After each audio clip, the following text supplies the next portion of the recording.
நடந்துதான் ஆகும். அதுக்கு நம்ம ஒண்ணுமே சொல்ல முடியாது. ஆண்டவர் நம்ம கேள்வி கேட்கவே முடியாது. அது நம்ம விசுவாசிகளாக எல்லாருக்குமே தெரியும். ஆனா நம்ம பேசிக்கலாம், ஏன் இப்படி பண்ணீங்க இப்படி பண்ணீங்க அப்படின்னு சொல்லிட்டு. ஆனா அவருடைய சித்தத்துல நம்ம அவரோட விசுவாசத்துல நம்ம நிக்கும் போது நம்ம கேள்வி கேட்க முடியாது. ஏன்னா எல்லாருக்குமே அடுத்த செகண்ட் என்ன ஆகும் நம்மளுக்கு தெரியாது. அந்த இதை நம்ம எதிர்பார்த்திருக்கோம். ஒரு நாள நம்ம அவரை பார்ப்போம், முகமுகமே தரிசிப்போம். அவ்விசுவாசிகள் அநேக பேர் அநேக கேள்விகள் கேட்கலாம். ஆனாலும் விசுவாசிகளாக நம்ம எப்போதுமே நம்ம ஆண்டவரை கேள்வி கேட்க முடியாது, கேள்வி கேட்கவும் கூடாது. நம்ம வாழ்க்கையில என்ன நடக்கணும்னு இருக்கோ அது கண்டிப்பா நடந்துதான் தீரும். அதே போல அருணுக்கு கல்யாணம் முடிச்சுட்டு போயிருந்தா நல்லா இருந்திருக்குமே அப்படின்னு சொல்ல நிறைய பேர் சொல்லியிருந்தாங்க. ஆனா ஆண்டவர் அருணுக்கு ஒரு அழகான ஒரு விசுவாச குடும்பத்துல பொண்ணை பார்த்தாச்சு, பிக்ஸ் பண்ணியாச்சு, கல்யாணம் எல்லாத்துக்கும் அட்வான்ஸ் கொடுத்தாச்சு. அண்ணா அவங்களோட மருமகளை பார்க்கவும் செஞ்சாரு, பேசவும் செஞ்சுட்டாரு. அது ஒரு சந்தோஷம். என்னென்ன இருக்கிற காலத்துல என்ன நடக்கணும்னு இருக்கோ எல்லாமே கண்டிப்பா நடக்கும்.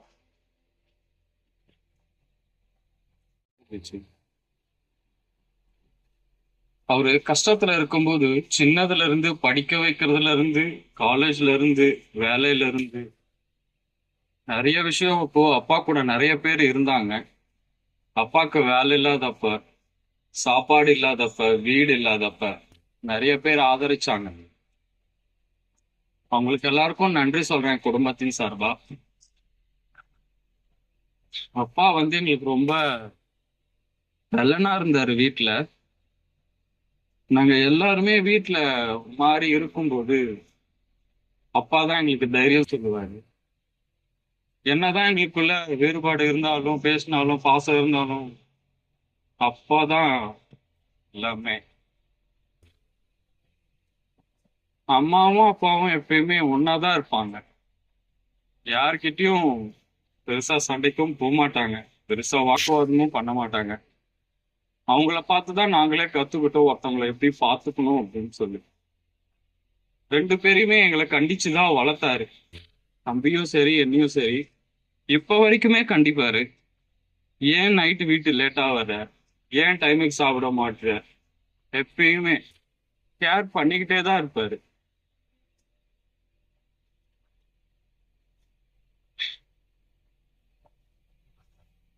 வேலை விஷயத்துலயுமே சரி, அவருக்கு ஹார்ட் ப்ராப்ளம் இருக்குன்னு தெரிஞ்சுமே வேலைக்கு போயிட்டே தான் இருந்தாரு. ஏன்னா குடும்பம் நின்னுடக்கூடாது,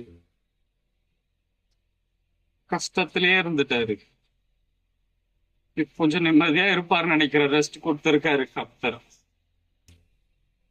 அப்பா உங்ககிட்ட ஏதாச்சும் மன வருத்தப்பட்டு இருந்தா, உங்ககிட்ட தப்பா ஏதாச்சும் பேசியிருந்தா குடும்பத்தின் சார்பா நாங்க மன்னிப்பு கேட்கிறோம். அப்பாவை மன்னிச்சிருங்க. நீங்க கொடுத்த அன்புக்கும் ரொம்ப நன்றி. நாங்க இப்ப இருந்த சூழ்நிலையில கூட எங்க கூட இருந்து எங்களை தாங்குனீங்க, எல்லாமே பாத்துக்கிட்டீங்க.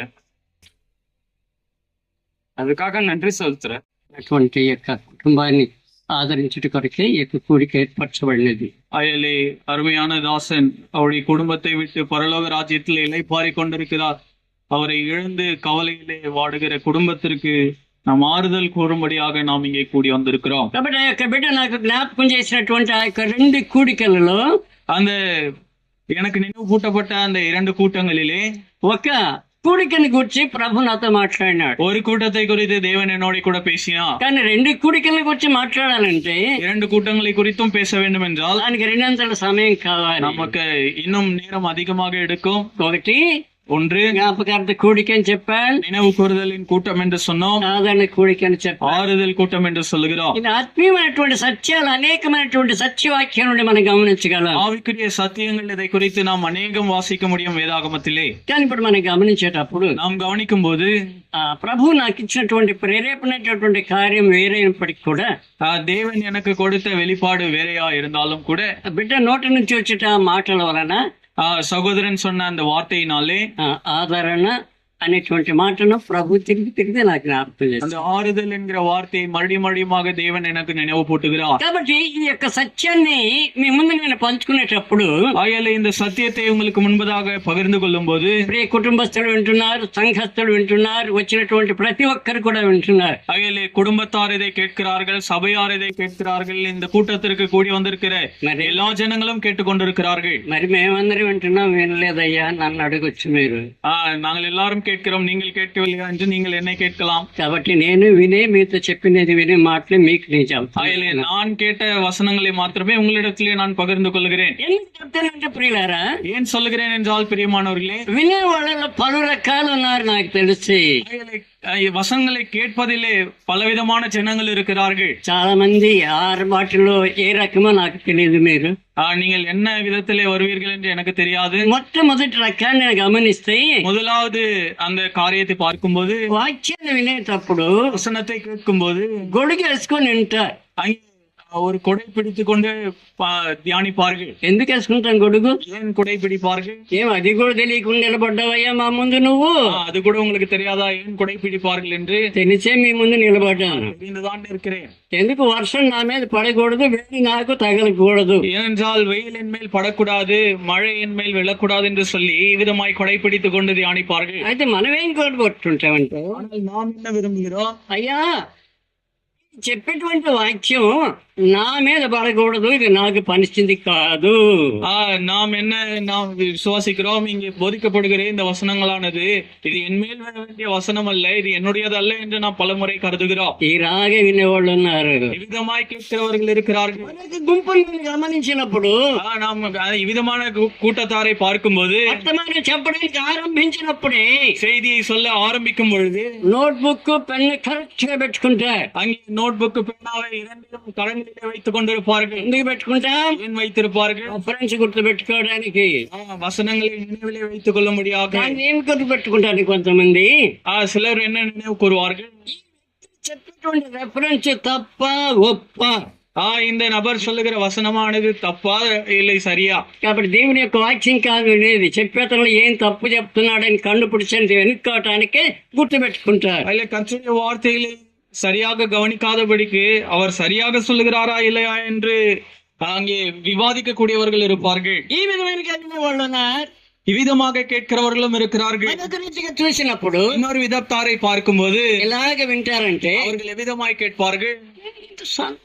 మాట్లాడుతున్నాడు, இவ்வளவு பொறுமையா பேசுகிறார், మాట్లాడలేదే, அவர் சத்தமாக பேசவில்லையே, బర్ల గుద్ది గుద్ది మాట్లాడలేదే, அவர் மேஜையை அடித்து அடித்து பேசவில்லையே.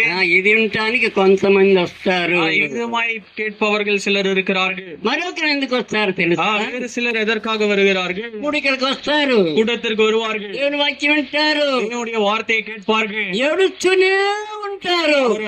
அழுது கொண்டே இருப்பார்கள். ఏడుస్తూ వినేవాళ్ళు. அழுது கொண்டே இருப்பார்கள். ఒకసారి కూడికలు ఏం జరిగిందంటే, ஒரு கூட்டத்துல என்ன நடந்தது என்றால், ఒక సేవకుడు వచ్చి మాట్లాడుతూ ఉన్నాడు. ஒரு ஊழியக்காரர் வந்து பேசிக்கொண்டே இருக்கிறார். ఎదురుగా వచ్చి కూర్చున్నటువంటి వారిలో, அவருக்கு முன்பதாக உட்கார்ந்து இருக்கிறவர்கள், వచ్చి కూర్చున్నటువంటి ఒక సహోదరి వచ్చింది మొదలు ఏడుస్తూనే ఉంది. ஒரு சகோதரி உட்கார்ந்து கொண்டு அழுது கொண்டே இருக்கிறார்கள். మరి యొక్క సేవకుడు గమనించాడు. அந்த ஊழியக்காரர் கவனித்தார். కూడిక ముగిసింది, அந்த கூட்டமானது முடிந்தது. దేవుని ప్రేరేపణతో ఏం చేశాడు? தேவனுடைய வெளிப்பாட்டினால் என்ன செய்தார் என்றால், సహోదరి దగ్గరికి పోయి, அந்த சகோதரி இடத்துல போய், సహోదరి నువ్వు వచ్చింది మొదలు ఏడుస్తున్నావు, ఏంటమ్మా నీ కష్టం, ప్రార్థన చేస్తాను అన్నాడు. சகோதரியை நீ வந்தது முதல் அழுது கொண்டே இருக்கிறாயே, உன்னுடைய கஷ்டம் என்ன சொல், நான் ஜெபிக்கிறேன் என்று கேட்டார்கள். నన్నేం చెప్పమంటావయ్యా? என்ன சொல்லுகிறீர்கள்? నిన్ను చూస్తే నాకు ఏడుపు వస్తుంది అన్నాడు. எனக்கு அழுகை வருகிறது. ఏం మా నన్ను చూస్తే ఎందుకు ఏడుపు? என்னை பார்த்தால் ஏன் அழுகை? నిన్ను కాదయ్యా, నీ గడ్డం చూస్తే నాకు ఏడుపు వస్తుంది. உங்களை அல்ல, உங்களுடைய தாடியை பார்த்தால் அழுகை வருகிறது. பலவிதமான ஜனங்கள் வந்தார்கள், அவரை குறித்து பலவிதமான காரியங்களை பகிர்ந்து கொண்டார்கள் நம்மிடத்திலே. కొంతమంది అది ఆదరణ అనుకుంటారు, சில பேர் அதை ஆறுதல் என்று நினைப்பார்கள். వాళ్ళు చెప్పుకుంది ఆ ప్రియబిడ్డల జీవితంలో కానీ, సహోదరి యొక్క జీవితంలో కానీ ఆవేదన ఆవేశం ఎక్కువ అవుతుంది. அவர்கள் சொல்லும் பொழுது இன்னமும் கூட வேதனை கூடுகிறதாய்தான் இருக்கும். కాబట్టి ప్రియులారా, ஆகையாலே பிரியமானவர்களே, నాకు తెలిసి எனக்கு தெரிந்து ఆదరణ 3 విధాలైనటువంటి ఆదరణ నాకు గ్రహించగలం. ஆகையாலே ஆறுதல் என்று சொன்னால் 3 விதமான ஆறுதலை குறித்து நம்மாலே பார்க்க முடியும். మొట్టమొదటి యొక్క ఆదరణ మనం గ్రహించి చూసినట్లయితే, முதலாவது ஆறுதல் என்னவென்று பார்க்கும்போது, దయచేసి చదవదు, నా అంశం ఇది కాదు, మీకు చెప్పవలసినటువంటి పరిస్థితిలో ప్రభు నాకు ప్రేరేపించగానే మీ ముందు నేను పంచుకుంటున్నా. ஆகையாலே ரெஃபரன்ஸ் மாத்திரம் பார்க்கலாம், யாரும் வாசிக்க வேண்டாம். கர்த்தர் எனக்கு இதை வெளிப்படுத்தினாலே நான் உங்களுக்கு சொல்லுகிறேன். ஒருவருக்கொருவர் அங்கே ஆறுதல் சொல்லிக் கொள்ளுங்கள். ఏం మాటలు? என்ன வார்த்தைகள்? జీవం కలిగినటువంటి దేవుని యొక్క మాటలు, ஜீவனுள்ள தேவனுடைய வார்த்தைகள். అట్టి ఆదరణ మాటలే దేవుడు మన ముందు ఉంచబోతున్నాడు, మీ కుటుంబానికి చెప్తున్నాడు. ஆகையால் அப்பேற்பட்ட ஆறுதலின் வார்த்தையை தேவன் நமக்கு முன்பதாக வைக்கிறார். அந்த குடும்பத்திற்கும் தேவன் சொல்லுகிறார். కాబట్టి దేవుని యొక్క వాక్యం ఆదరిస్తుంది. அதிலே தேவனுடைய வார்த்தையானது நம்மை ஆதரிக்கிறது. రెండవ ఆదరణ మనం గమనించి చూసినట్లయితే இரண்டாவது ஆறுதலை நாம் பார்க்கும்போது యోహాను సువార్త 14 అధ్యాయం 16 వచనంలో யோவான் சுவிசேஷம் 14ஆம் அதிகாரம் 16வது வசனத்திலே సత్య స్వరూపి అయినటువంటి ఆత్మ వలన మనం కుటుంబం ఆదరించబడతాం. அதிலே சத்தியாவியாகிய வேறொரு தேற்றவாளன் அந்த தேவன் நம்மை தேற்றுகிறவராய் இருக்கிறார். ఆదరణకర్త ద్వారా మనం ఆదరించబడతాం, ఆదరణ పొందుతాం. ஆறுதலின் தேவனாலே நாம் ஆற்றப்படுகிறோம், தேற்றப்படுகிறோம். ఈ ఆదరణ చాలా ఉన్నతమైన ఆదరణ. அதில் இந்த ஆறுதல் மிகவும் உன்னதமான ஆறுதல். ఒక బిడ్డ ఇక్కడ కూర్చున్నాడు, లేచిపోయాడు. ஒரு பிள்ளை இங்கே உட்கார்ந்து இருந்தார், எழுந்து போய்விட்டார். ఇంకొక బిడ్డ ఎక్కడ ఉన్నాడో నాకు కనపడ. செய்வார்கள் தெரியுமா? వాళ్ళ గురించి నేను సాక్షి ఇవ్వట్లేదు, அவர்களை குறித்து சாட்சி சொல்ல போவதில்லை. వాళ్ళ తల్లిదండ్రులు చెప్పేవాళ్ళు. தாய் தகப்பன்மார் சொல்லுவார்கள், అమ్మా அம்மா, డాడీ டாடி, ఆ డోల్ తాత ఎవరు అని అడిగారు. నా పేరు డోల్ తాత. அந்த டோல் தாத்தா யார் என்று கேட்பார்களாம். ఎందుకంటే చర్చిలో నేను తబలా వాయిస్తుండేవాడిని. அதில் சபையிலே நான் தபலா வாசிக்கிறவனா இருந்ததுனாலே டோல் தாத்தா என்று சொல்லுவார்கள். కాబట్టి అలాంటి ప్రేమతో నేను చూసినటువంటి బిడ్డలు, அவ்விதமாக அன்பாக என்னை அழைக்கக்கூடியவர்கள். ఈ ప్రేమ, இந்த அன்பு, ఏ ప్రేమది? அது என்ன அன்பு? క్రీస్తు ప్రేమ.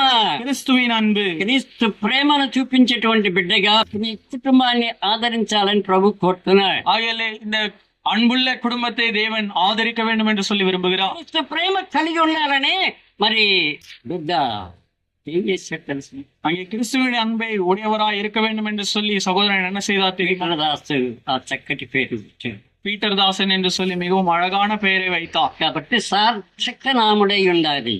அவர் அங்கே சாந்த குணமுள்ளவராய், పేరుకి తగిన రీతిలో ఉండాలి. அந்த பெயருக்கு தகுந்தது போல இருக்க வேண்டும் என்று சொல்லி. రెండవడు అరుణ్ కుమార్, இரண்டாவது அருண்குமார். అరుణ్ அருண், అరుణ కరుణ, రెంటికి చాలా వ్యత్యాసం ఉంది. அதிலே அருண் கருணா பல வித்தியாசங்கள் இருக்கு. అరుణోదయము అంటాం. அருணோதயம் என்று சொன்னால், అరుణోదయం అంటే సూర్యోదయము. அருணோதயம் என்று சொன்னால் சூரியன் உதிக்கக்கூடிய காரியத்தை அருணோதயம் என்று సూర్య ప్రకాశం.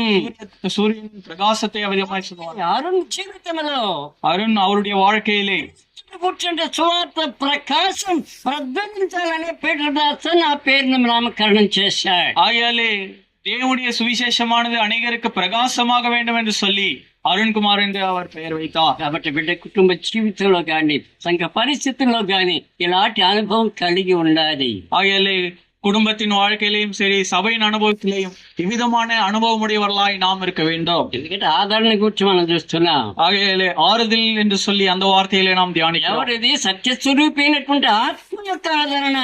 அவர் சத்திய ஆவியாகிய தேற்றரவாளன் என்று பார்க்கிறோம். ప్రియులారా, ஆகையாலே பிரியமானவர்களே, కుటుంబం వెళుతున్నటువంటి వేదన, కన్నీరు మనకి మరుగనేది కాదు. ஆகையாலே இந்த குடும்பமானது கடந்து போகிற அந்த வேதனை, கண்ணீரானது நமக்கு மறைவானது ஒன்றும் இல்லை. జీవితంలో ఏర్పడినటువంటి ఆ కష్ట నష్టాలు మనకి మరుగైనవి కాదు. அவர்கள் வாழ்க்கையில ஏற்பட்ட கஷ்ட நஷ்டங்கள் நமக்கு மறைவானது ஒன்றும் இல்லை. కూడా ఆదరించేవాడు ప్రభు ఒక్కడే. ஆனாலும் கூட ஆதரிக்க கூடியவர் நம்முடைய தேவன் மாத்திரமே. నందు స్తోత్రాలు తండ్రి. ప్రభా మీరు చేసే ఆశ్చర్య కార్యాలు, అద్భుత కార్యాలు ఎన్నో ఉండి తండ్రి. ప్రభా మానవ రూపాన్ని ధరించుకొని తండ్రి, ప్రభా నా కొరకు తండ్రి శ్రమలు, బాధలు, నిందలు భరించుకొని తండ్రి, నా కొరకు నాయన ఈ భూలోకానికి వచ్చిన దేవుడు ఉన్నందుకు స్తోత్రాలు తండ్రి. ప్రభా మీరు చేసే తండ్రి ఆశ్చర్య కార్యాలు తండ్రి నా భర్త పట్ల చేసినందుకు స్తోత్రాలు ఉన్నారు తండ్రి. దాంపత్య జీవితంలో తండ్రి ప్రభా 34, 33 సంవత్సరాలు తండ్రి నాకు సహాయకుడుగా ఉండి నాయన ఎన్నో కార్యాలలో, దుఃఖంలో, కష్టంలో, వేదనలో తండ్రి, కన్నీటిలో తండ్రి నాకు సహాయకుడిగా ఉండి తండ్రి నాకు సాయం చేస్తూ తండ్రి నన్ను ఓదార్చే వచ్చే నా భర్తకు తండ్రి ప్రభా నాకు సహాయకుడిగా ఇచ్చినందుకు స్తోత్రాలు అన్నా చెల్లిస్తున్నాను. ఈ దినాన ఆయన లేడునైనా స్తోత్రాలు తండ్రి. జీవాన్ని ప్రభా మీరు తీసుకున్నందుకు స్తోత్రాలు తండ్రి. జీవం గల్ల దేవా మీకే వందనాలు, స్తోత్రాలు తండ్రి. మీరు చేసే ఆశ్చర్యకార్యాలు తండ్రి మాకు వర్ణించేదానికి 4 చాలుదనైనా.